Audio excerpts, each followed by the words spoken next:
Hello बच्चों, let's read the question. The question is a free electron is located in the field of a plane electromagnetic wave. Neglecting the magnetic component of the wave, disturbing its motion, find the ratio of the mean energy radiated by the oscillating electron per unit time to the mean value of the energy flow density of the incident wave. तो हमें क्या निकालना है? Ratio निकालना है mean energy radiated to the mean value of the energy flow density. ठीक है, तो देखो इस क्वेश्चन को सॉल्व करने के लिए हमारा जो की कॉन्सेप्ट रहेगा वो हमारा क्या रहेगा। हम जानते हैं कि जब हम इलेक्ट्रोमैग्नेटिक वेव की बात करते हैं तो उसमें इलेक्ट्रिक फील्ड का ये वेव प्रोपोगेशन की डायरेक्शन होती है, एक इलेक्ट्रिक फील्ड होता है और मैग्नेटिक फील्ड दोनों होते हैं हमारे पास, और तीनों जो होते हैं एक दूसरे के परपेंडिकुलर होते हैं। अब हमसे कह रखा है कि जो मैग्नेटिक कंपोनेंट है उसको हमें क्या करना है, नेगलेक्ट करना है। तो केवल और केवल हमारे पास क्या होगा, इलेक्ट्रिक फील्ड होगा, और इलेक्ट्रिक फील्ड की जो इक्वेशन होती है that is given by E equals to E naught cos omega t. ठीक है, ये हमारा क्या आ जाएगा, इलेक्ट्रिक फील्ड का कंपोनेंट आ जाएगा। अब अगर इलेक्ट्रॉन जो है जब इस इलेक्ट्रिक फील्ड में आएगा तो उसकी वजह से क्या इंड्यूस होगा, डायपोल मोमेंट इंड्यूस होगा, इंड्यूस डायपोल मूवमेंट, जिसकी वैल्यू हमारे पास क्या होती है, डायपोल का मतलब क्या होता है कि दो इक्वल और अपोजिट चार्ज कुछ डिस्टेंस पर होते हैं। ठीक है, तो जब इलेक्ट्रिक फील्ड में जब इलेक्ट्रॉन आएगा तो उसकी वजह से डायपोल मोमेंट इंड्यूस हो जाएगा। अगर इस डायपोल मोमेंट का मैं सेकंड डेरिवेटिव निकालूं, ठीक है, डेरिवेटिव के लिए हम क्या बनाते हैं, डॉट बनाते हैं। सिंगल डेरिवेटिव होता है तो 1 डॉट, और डबल डेरिवेटिव होता है तो 2 डॉट। हम क्या निकाल रहे हैं, डायपोल मोमेंट का सेकंड डेरिवेटिव निकाल रहे हैं। ठीक है, तो वो मेरे पास कितना आ जाएगा, E square E nought upon m cos omega t. ठीक है, ये हमारे पास आ गया है। तो अब मेरे पास जो मीन पावर आ जाएगी, रेडिएटेड मीन पावर, वो हमारे पास कितनी आ जाएगी, radiated mean power. Mean power है, पावर के लिए भी P, ये स्मॉल p मान लीजिए आप। ठीक है, और ये आपका कैपिटल P हो जाएगा। मीन है तो हमने इस तरह मीन का साइन बना दिया।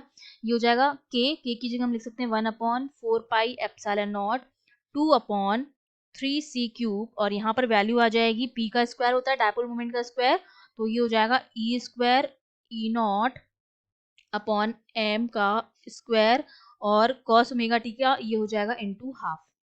ठीक है, ये मेरे पास क्या आ गई है, रेडिएटेड मीन पावर आ गई है, जहां पर c जो है वो स्पीड ऑफ लाइट है, ई नॉट आपका इलेक्ट्रिक फील्ड का कंपोनेंट है, m आपका क्या है, इलेक्ट्रॉन का मास है, और 1/4 एप्सिलॉन नॉट जो होता है वो k के बराबर होता है, जिसको हम कप्पा कांस्टेंट कहते हैं। ये तो मैंने रेडिएटेड मीन पावर निकाल ली है। अब अब हमें क्या निकालना है, मीन पॉइंटिंग फ्लक्स निकालना है बेसिकली। ठीक है, जो हमें एनर्जी फ्लो डेंसिटी होती है वो हमारा क्या होता है, बेसिकली मीन पॉइंटिंग फ्लक्स हमको निकालना है। ठीक है, pointing flux of incident radiation, incident radiation, तो उसको मैं एस से रिप्रेजेंट कर दूं, एस, और इंसिडेंट के लिए मैं यहाँ पर आई एन सी बना देती हूँ। उसका भी मीन निकालना, मीन का साइन बना दिया। उसकी जो वैल्यू होती है that is equals to root of epsilon naught, जो कि हमारी क्या होती है, परमिटिविटी होती है, और upon mu not, mu naught क्या होती है, परमिबिलिटी होती है। दोनों ही किसके लिए होती है, वैक्यूम के लिए होती हैं, into half of E not का स्क्वायर। ये हमारा फॉर्मूला होता है मीन पॉइंटिंग फ्लक्स का ऑफ इंसिडेंट रेडिएशन। अब हमें क्या निकालना है, रेशियो निकालना है P mean upon S mean का। ठीक है, इन दोनों का हमको रेशियो निकालना है बेसिकली। तो इसके लिए मैं क्या करूंगी, डिवाइड कर दूंगी, हमें रेशियो निकालना है।